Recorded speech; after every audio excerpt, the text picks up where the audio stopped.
Hi guys, welcome back to our channel और मैं हूं अंकुश ठाकुर। आज की एक और वीडियो में आपके लिए लेकर आया हूं जिसमें आज हम देखने वाले हैं Morley Minto reforms of 1909, Ghadar party and home rule movement के बारे में। इन्हीं के ऊपर आज का आपका एमसीक्यू सेशन भी रहने वाला है।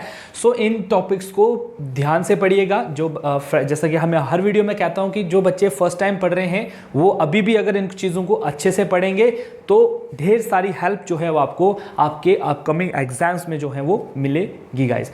आज की वीडियो जो है वो लाइव नहीं है क्योंकि आज किसी पर्सनल इशू से मैं लाइव क्लास नहीं ले पाऊंगा और मैं चाह रहा था कि आपका मोमेंटम टूटे ना, आपको रेगुलरली जो हमारी तरफ से वीडियो है वो मिलती रहे, आपकी तैयारी में कोई भी किसी भी प्रकार की कोई परेशानी आपको ना होनी पड़े।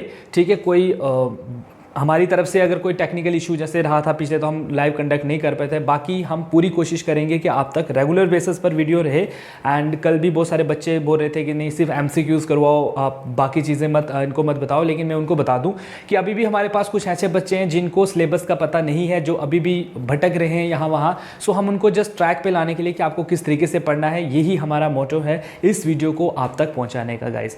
ठीक है, सो हमको एक बैलेंसिंग अप्रोच लेकर चलना है। हमारे पास वो बच्चा भी है जिसने 4 बार पढ़ा है और वो बच्चा भी है जिसने एक बार भी नहीं पढ़ा है, तो हमको तो बैलेंस वे में ही चलना है। सो गाइस चलिए स्टार्ट करते हैं आज का वीडियो सेशन। और इस वीडियो सेशन में हम सबसे पहले डिस्कस करेंगे आपके मौलाना मिंटो रिफॉर्म। मौलाना मिंटो रिफॉर्म्स की अगर बात की जाए कि इनको इंडिया में लाया गया था किस लिए, आपको याद होगा कि लास्ट टाइम जब हमने पढ़ा था कि हिंदू और मुस्लिम्स के बीच में गैप आने की वजह से हमने देखा कि किस तरीके से मुस्लिम्स ने जब अपने या जिन्ना ने जब अपने डिमांड्स, जिन्ना नहीं एक्चुअली हम कहेंगे मुस्लिम लीग की जिस तरीके से डिमांड रही थी, तो उस डिमांड के चलते जो है ब्रिटिशर्स तो चाह ही रहे थे कि उनको एक डिवाइड एंड रूल पॉलिसी का जो है चांस मिले। और वो चांस दिया उनको मुस्लिम्स, जो हमारे यहाँ पर जो मुस्लिम लीग थी, क्योंकि उनको ऐसा लग रहा था कि वो सिक्योर नहीं है इंडिया में। INC always talked about a particular section of society. So just to save their interest उन्होंने ब्रिटिशर्स से डिमांड की एक सेपरेट इलेक्टोरेट की।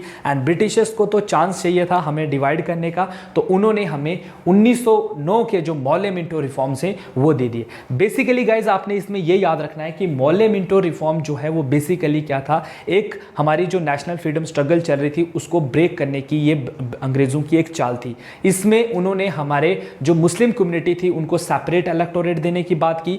ठीक है, जिससे हुआ क्या कि मुस्लिम कम्युनिटी शांत हो गई और सिर्फ एक इकलौती आईएनसी बची जो प्रोटेस्ट में थी। सो ब्रिटिशर चाहते ही थे कि ये सब हो। ठीक है, तो आपने याद रखना है कि मौलाना मिंटो रिफॉर्म्स में पहली बार ब्रिटिशर ने हमें कम्युनिटी बेस पर, मतलब हिंदू और मुस्लिम्स के बीच में बांटने की बात जो है वो की हुई है। सो देखिए, the reforms encourage the separate electorate for Muslims, ये आपने याद रखना है। बिसाइड कॉन्स्टिट्यूशनल मेजर्स लेकर उन्होंने जो है बेसिकली किया क्या कि नाम दिया कॉन्स्टिट्यूशनल मेजर्स, लेकिन किया क्या, सेपरेट इलेक्टोरेट फॉर मुस्लिम, एक गैप क्रिएट कर दिया हिंदू और मुस्लिम्स के बीच में।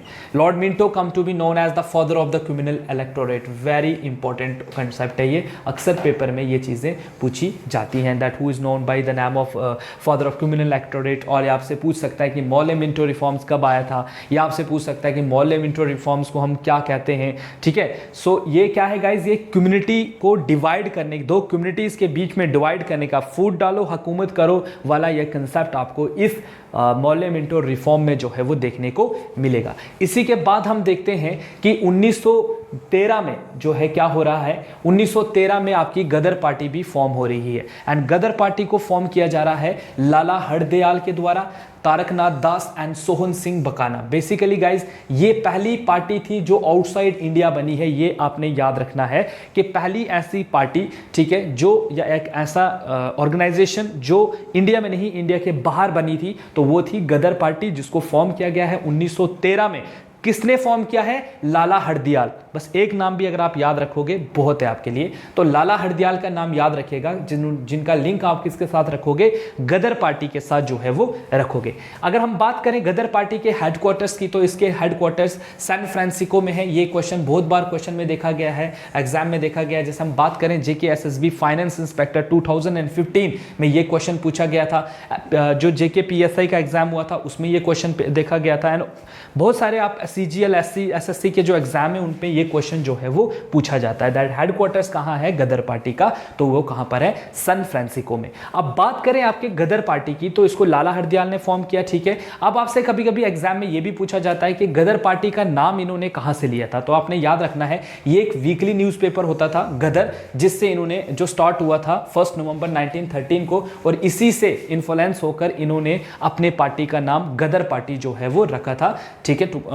ठीक है, और ये गदर पार्टी जो आपका गदर न्यूज़पेपर था, दरअसल to commemorate the revolt of 1857 के लिए ये लिखा जाता था, और उसी से जो है इन्होंने अपना नाम जो है वो लिया हुआ था, दैट इज गदर पार्टी। दो चीज़ें आपकी यहाँ पर क्लियर हो गई, गदर पार्टी का आपका पता चला एंड आपको मोर्ले मिंटो रिफॉर्म्स के बारे में पता चला। गाइज नेक्स्ट आपके लिए एक और इंपॉर्टेंट इंसिडेंट्स है, that is home rule movement 1916 का टाइम आ गया और हमने होम रूल मूवमेंट इंडिया में चलाई है। होम रूल मूवमेंट की अगर मैं बात करूँ तो होम रूल मूवमेंट को स्टार्ट किया गया है तिलक के द्वारा, एंड तिलक ने इसको स्टार्ट किया था अप्रैल 1916 में। कहां पर, पूना में। वेरी इंपॉर्टेंट, आपसे पूछ सकता है दैट बीजी तिलक जो है अपनी होम रूल मूवमेंट कहां पर स्टार्ट कर रहे हैं, तो आप लिखोगे Poona.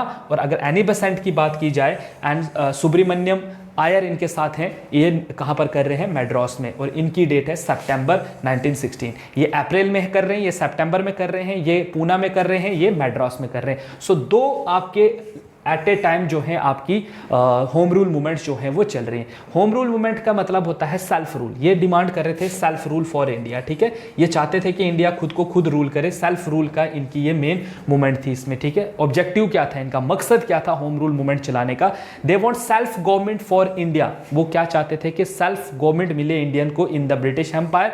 During this movement Tilak raise the slogan Swarajya is my birth right and I shall have it. ये भी बहुत इंपॉर्टेंट है, ये भी पेपर में क्वेश्चन पूछा गया है। बहुत सारे जेके एसएसबी के अगर आप पुराने पेपर देखोगे ना, तो ये चीजें आपको सीधी सीधी वहां पर पूछी जाती हैं।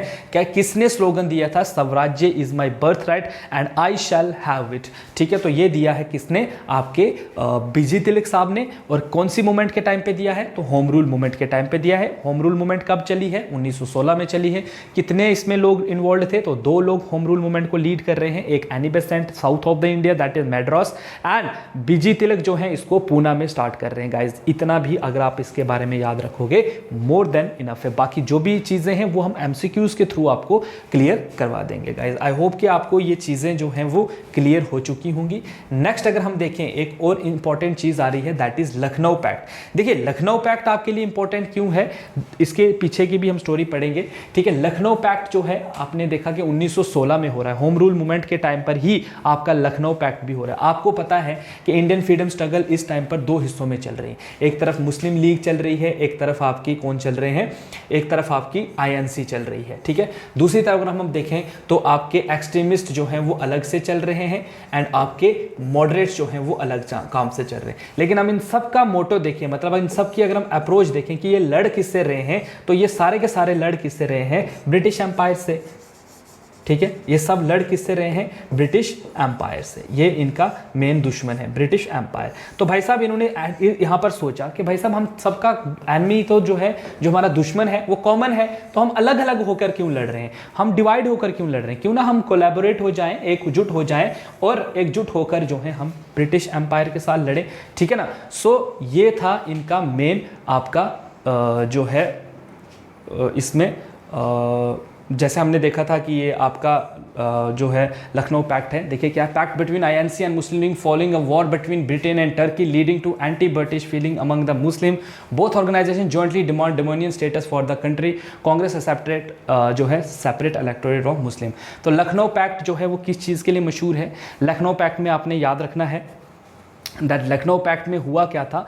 लखनऊ पैक्ट में हुआ ये था कि एक तो आपकी आईएनसी और मुस्लिम लीग ने आपस में हाथ मिला लिए हैं, pact between INC and Muslim League है, फॉलोइंग द वॉर बिटवीन जो इस टाइम पर देखिए वॉर भी चल रही है, कहाँ पर फर्स्ट वर्ल्ड वॉर भी चल रही है आपकी वर्ल्ड में, ठीक है ना, फर्स्ट वर्ल्ड वॉर चल रही है, ठीक है। सो फर्स्ट वर्ल्ड वॉर भी चल रही है, तो यहाँ पर ब्रिटेन जो है वो टर्की पे अटैक भी कर रहा है उस पर उनको, और टर्की में रिलीजियस हेड रहते हैं मुस्लिम्स के, तो वहाँ पर जो है कहीं ना कहीं इनको भी अब लग रहा था कि ब्रिटेन हमारा सही साथी नहीं है, एंड इसके चलते इन्होंने पूना लखनऊ पैक्ट जो है वो 1916 में साइन किया था, ठीक है गाइज। एंड यहाँ पर मुस्लिम जो है मुस्लिम्स और आईएनसी ने हाथ मिलाया आपस में कि हमारा दुश्मन एक है, हम एकजुट होकर जो है इसके साथ लड़ेंगे।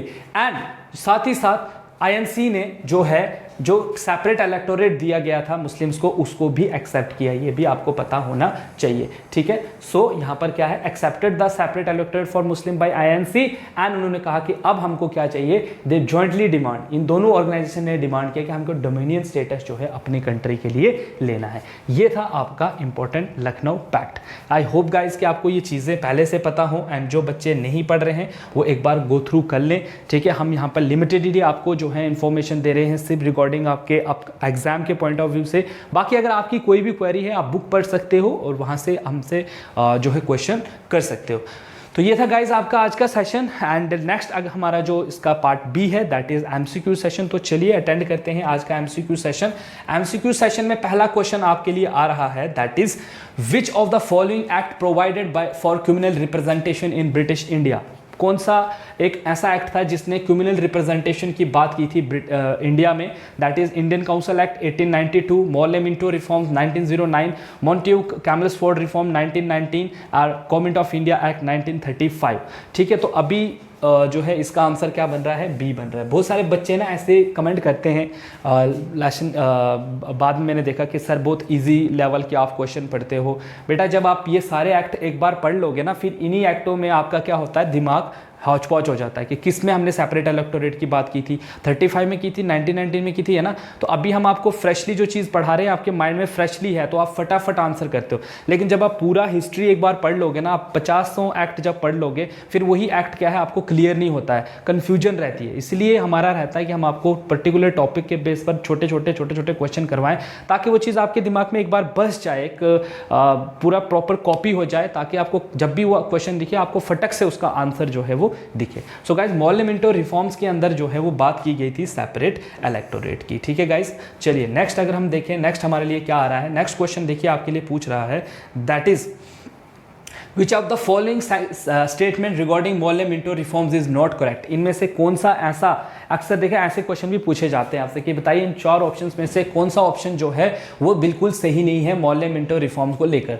It retained official majority in the central legislative council but allowed the providential legislative council to have non official majority, या it introduce a system of communal representation for Muslim by accepting the concept of separate electorate, और see it granted a franchises to limited number of people, ठीक है, कि आप people on the basis of property, tax, education और all of the above. तो guys इसमें आपको याद होगा कि इसमें बात की गई है सेपरेट इलेक्टोरेट की, ठीक है। तो ये जो इसका पार्ट नहीं है, ठीक है, आप सोच रहे होंगे कि जो इसमें है, तो पहला भी आता है इसमें, दूसरा भी आएगा, या तीसरा it grant a franchise to limited number of people. तो बिल्कुल आपका जो सी है that is right answer, that is it granted a franchise to a limited number of people on the basis of property, tax and education। ये बिल्कुल भी बात Morley Minto reform में नहीं की गई है गाइस, ठीक है, ये तो है ही है, ये भी है। चलिए नेक्स्ट देखते हैं, नेक्स्ट क्या आ रहा है, नेक्स्ट क्वेश्चन आपके लिए आ रहा है। नेक्स्ट क्वेश्चन देखिए पूछ रहा है the 1900 act was related to, किसके लिए रिलेटेड था आपका जो 1909 का जो एक्ट आया है वो किसके लिए था। इंट्रोडक्शन ऑफ सेपरेट इलेक्टोरेट किया गया था, उसमें डिसेंट्रलाइजेशन डायरेक्टली की गई थी, लेजिस्लेटिव काउंसिल की गई थी। तो आपको पता है that option A is the right answer, that is introduction of separate electorate किया गया। देखिए एक टॉपिक है उसके ऊपर कितने घुमा घुमा के क्वेश्चन पूछ रहा है, ये कभी आपसे पूछ रहा है क्या, कभी आपसे पूछ रहा है क्या, तो आपको पता चल रहा है कि कितने इंपॉर्टेंट है और किस तरीके से आपको किस टॉपिक को याद रखना है। हिस्ट्री पूरी आपकी मेमोरी पर है कि आप चीज़ों को किस तरीके से मेमोराइज कर रहे हो, किस तरीके से आप चीज़ों को याद रखने की कोशिश कर रहे हो। Indian council act of 1909 is also known as, क्या कहते हैं उसको, 1909 के एक्ट को हम क्या कहते हैं, क्या हम उसको मॉन्टेग्यू कैम्बल्सफोर्ड रिफॉर्म्स कहते हैं, मिंटो मॉर्ले रिफॉर्म्स कहते हैं, कैबिनेट मिशन प्लान कहते हैं, या क्रिप्स मिशन प्लान कहते हैं। तो आपको याद होगा इसको हम क्या कहते हैं। बिल्कुल सही जवाब, जो बच्चे सोच रहे हैं कि ये मॉर्ले मिंटो रिफॉर्म्स है, बिल्कुल सही बच्चों, आप सही हो, बाकी जो नहीं सोच रहे हैं वो गलत है, ठीक है ना।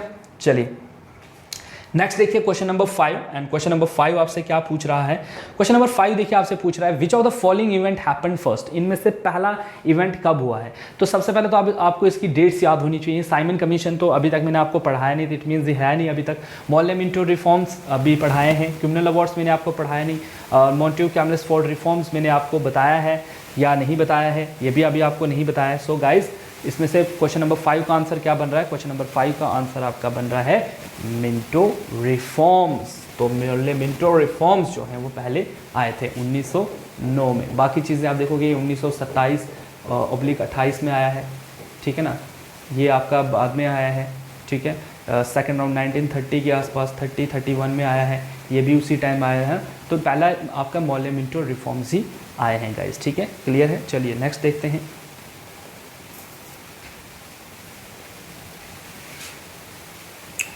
क्वेश्चन नंबर 6 देखिए। क्वेश्चन नंबर 6 आपसे पूछ रहा है who among the following establish the Ghadar party. बताइए, आपको बताया था मैंने, गदर पार्टी किसके द्वारा फॉर्म की गई थी? VD Savarkar, Bhagat Singh, Chandrashekhar Azad, Lala Hardayal. So guys right answer क्या है? बिल्कुल लाला हरदयाल साहब ने कहाँ पर? सैन फ्रांसिस्को में इसका हेडक्वार्टर्स थे। गदर न्यूज़पेपर से इन्होंने इन्फ्लुएंस होकर इसको फॉर्म किया था। तो गदर पार्टी जो है वो राइट आंसर है, ठीक है। चलिए नेक्स्ट देखते हैं। नेक्स्ट आपके लिए आ रहा है question number 7 and question number 7 आपसे पूछ रहा है which of the following is called the mother of Indian revolution. बताइए, मैं मदर ऑफ, फादर तो आपने पढ़ा था, अब मदर कौन है? ठीक है, तो Kalpana Datta, madam Bhikaji Cama, Annie Besant या Prithvilata Waddedar. So guys the right answer of this question is बिल्कुल वैडाजी कामा जो है ये काफ़ी ज़्यादा मशहूर थी और इनको mother of the Indian revolution भी कहा जाता है। ये छोटी छोटी चीज़ें हैं याद रखने वाली। चलिए फटाफट आगे बढ़ते हैं। देखिए, who among the following was connected to the home rule movement in India. कौन इनमें से कनेक्ट है? क्या रास बिहारी घोष हैं, जीसी गोखले हैं, एनी बेसेंट है, एमजी रानाडे हैं। तो आपको पता है कि दो ही बंदे थे, एक तो बीजी तिलक थे और दूसरे थे आपके कौन? Annie Besant. तो एनी बेसेंट यहाँ पर दिख रही है आपको सामने से, मैड्रास में इन्होंने ये मूवमेंट चलाई थी। तो ये आपका राइट आंसर बनता है, ठीक है। चलिए नेक्स्ट देखते हैं। नेक्स्ट देखिए, the team home rule, sorry team बोल रहा हूँ मैं, the term home rule was adopted from which country. किस कंट्री से लाई गई टर्म थी ये? साउथ अफ्रीका, जापान, जर्मनी या आयरलैंड। तो गाइस एनी बेसेंट आयरलैंड से बिलोंग करती थी, तो ये आयरलैंड से लिया गया कंसेप्ट था हमारा, क्लियर है। चलिए नेक्स्ट देखते हैं।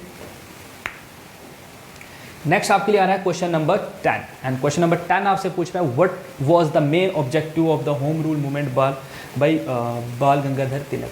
बाल गंगाधर तिलक जो हैं वो क्या कहने की कोशिश कर रहे थे, अपने उनके मकसद क्या थे? सेल्फ गवर्नमेंट की वो डिमांड कर रहे थे, डोमिनियन स्टेटस फॉर इंडिया मांग रहे थे, इंडिया इंडिपेंडेंस मांग रहे थे, या बोथ 1 and 2।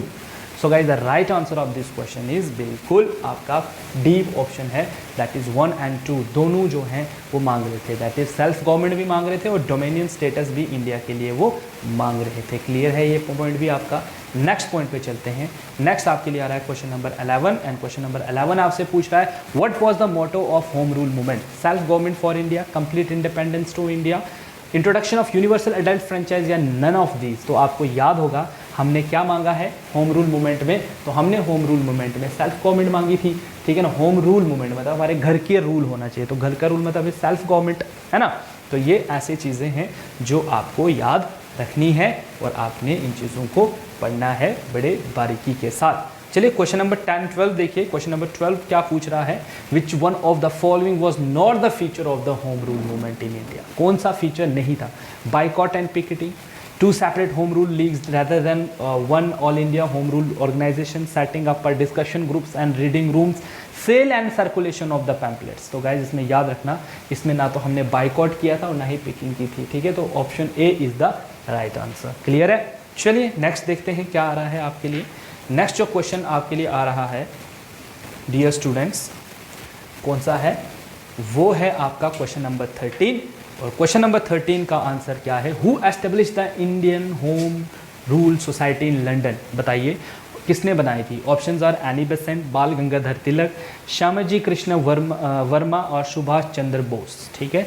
सो आपका आंसर जो क्वेश्चन नंबर 13 का बन रहा है वो बन रहा है आपका ऑप्शन सी, ठीक है ना। तो अगर आपको ऐसे भी याद रखना तो आपको पता है कि आपके मैथ्स के सर शुभम वर्मा सर हैं, तो शुभम वर्मा सर से याद रखो कि वर्मा सर थे, तो इनका नाम श्याम जी है, तो एस वर्मा याद रखो। शुभम वर्मा कहाँ से जुड़े हुए हैं? होम रूल मूवमेंट के साथ जुड़े हुए हैं लंदन में, ठीक है। सो ये उन बच्चों के लिए जो याद रखना चाहते हैं तो ऐसे भी आप याद रख सकते हो, ठीक है, क्लियर है गाइज। चलिए नेक्स्ट देखते हैं। नेक्स्ट आपके लिए आ रहा है question number 14 and question number 14 आपसे क्या पूछ रहा है? Which of the following movements is not related to Gandhi ji. Gandhi ji के द्वारा इनमें से कौन सी मूवमेंट चलाई नहीं गई थी? सो यहाँ पर बिल्कुल मैं सीधा डायरेक्ट आंसर आपको बताऊँगा, it was home rule movement, because non cooperation Gandhi ji के द्वारा थी, सिविल डिसोबीडियंस थी एंड क्विट इंडिया मूवमेंट भी थी इनकी। ये तीनों इनके गांधी जी के लीडरशिप के अंदर चलाई गई मूवमेंट्स हैं। बस एक सिविल जो आपकी होम रूल मूवमेंट है ये उनके लीडरशिप में नहीं चली थी। चलिए क्वेश्चन नंबर 15 देखिए क्या पूछ रहा है। क्वेश्चन नंबर 15 पूछ रहा है, in which year was the historic Lucknow pact sign. कौन से साल में आपका लखनऊ पैक्ट जो है वो साइन हुआ था। क्वेश्चन नंबर 15 का आंसर तो ऑप्शन है 1910, 16, 20, 19। सो गाइज बिल्कुल जिन बच्चों का यहाँ पे पढ़ा हुआ है इन्होंने, तो 1916 is the right answer guys. ठीक है, क्लियर है। देखिए हमने 20 क्वेश्चन कर लिए हैं, तो अगर आपके पास कोई ऐसे, अगर आप रोज़ डेली सुबह से लेकर शाम तक भी एमसीक्यूज़ करोगे ना, तो आपको बहुत ज़्यादा हेल्प मिलेगी, बहुत ज़्यादा आप कर सकते हो। ठीक है, रेडी हो सकते हो। The famous Lucknow pact of 1916 was sign between, किसके किसके बीच में हुआ था। Mahatma Gandhi and Aga Khan, Bal Gangadhar Tilak and Mohammad Ali Jinnah, Mahatma Gandhi and Maulana Mohammad Ali जिन्ना, बाल गंगाधर तिलक या आपके आगा खान। तो ये मैं होमवर्क दूंगा मोस्टली बच्चों को। ठीक है, ये आपका होमवर्क है।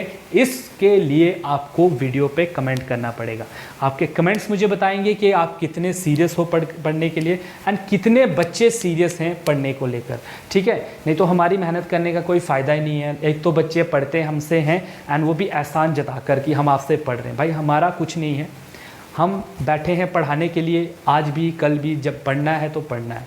ठीक है, जिसने नहीं पढ़ना है उसको हम कुछ भी करें, ठीक है ना, तो उसने पढ़ना नहीं है। So be a responsible student, be a responsible citizen to.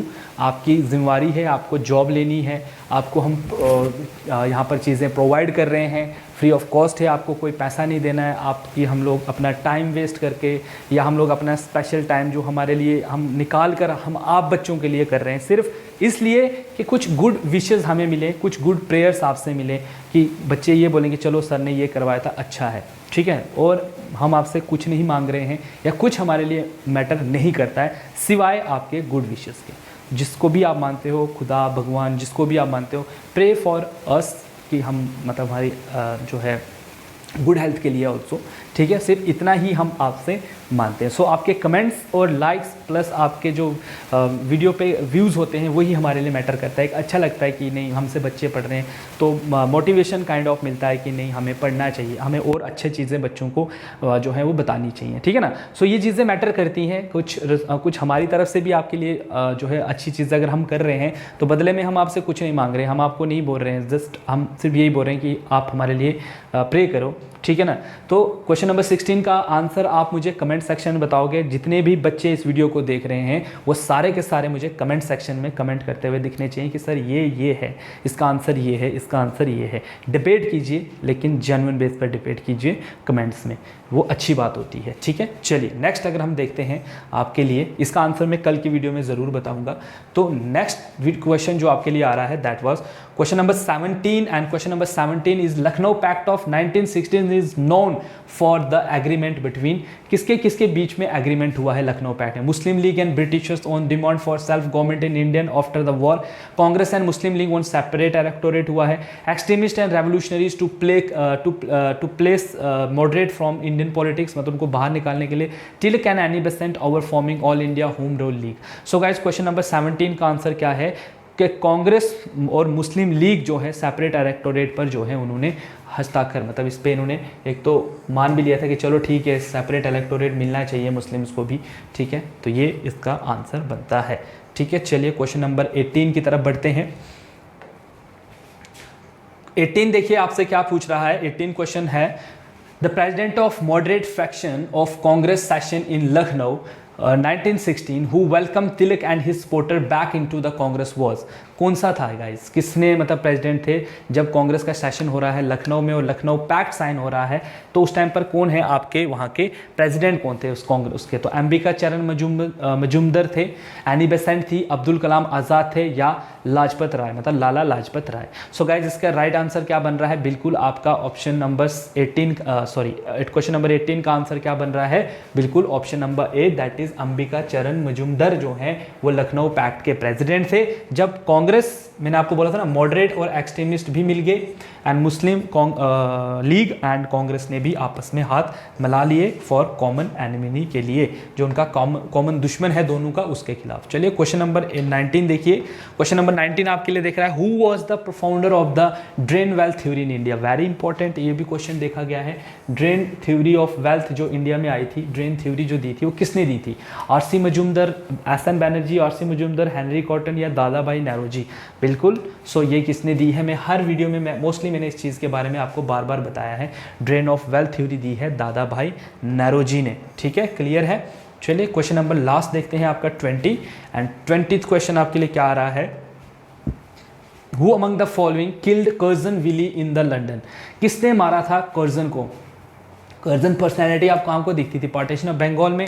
So Madan Lal Dhingra, Prasad Bismil, P मित्रा या भगत सिंह? सो गाइज इसको मारने वाले थे बिल्कुल आपके मदन लाल ढींगरा, जिन्होंने लॉर्ड कर्जन को जो है वो गोली मार दी थी। ठीक है, तो ये मदन लाल ढींगरा, भगत सिंह, है ना, ये सारे के सारे क्या हैं? रेवोल्यूशनरी ग्रुप ऑफ इंडिया से बिलोंग करते थे। ये एक ऐसी ऑर्गेनाइजेशन थी जिसने अंग्रेज़ों को बहुत तंग करके रखा हुआ था और अंग्रेज़ों ने अपनी बुक्स में इनका नाम मिलिटेंट ऑर्गेनाइजेशन जो है वो रखा हुआ है। मतलब वो इनको कंसिडर करते थे एज अ मिलिटेंट, बिकॉज इनके जिस तरीके के मैथड्स थे, जिस तरीके से ये ब्रिटिशर को चैलेंज करते थे, सो इनको मिलिटेंट ऑर्गेनाइजेशन जो है वो कहा जाता था। ठीक है, इनके बारे में भी हम ज़रूर पढ़ेंगे। ठीक है, सो गाइज ये थे आपके इंपॉर्टेंट आज की क्लास प्लस आज के आपके MCQs, ठीक है, जो हमने आपको प्रोवाइड किए थे। अभी हम कहाँ पहुँच गए हैं गाइज? हम पहुँच गए हैं 1917 में पहुँच गए हैं। अब हम नेक्स्ट इधर से आगे वीडियो चलेगी हमारी 1947 तक। हम जल्दी से जल्दी इसी वीक में जो है हम आपकी जो है हिस्ट्री ओवर करेंगे। Then we will go through with geography of India. ठीक है, एंड उसके बाद हम लोग देखेंगे तो इकॉनमी स्टार्ट कर देंगे।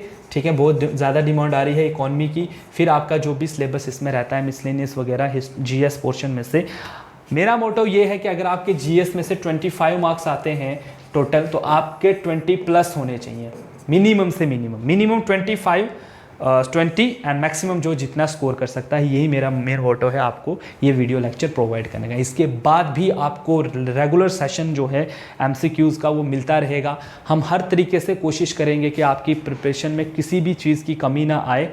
ठीक है, बाकी वीडियो को लाइक कीजिए, शेयर कीजिए, यह आप पर है। ठीक है, सो गाइस मिलेंगे नेक्स्ट वीडियो में। तब तक के लिए have a good day, take care of yourself, your family. अपने हर जो है चारों तरफ अपना ध्यान रखिए एंड कल मिलते हैं फिर। तब तक के लिए have a nice day and thank you so much guys.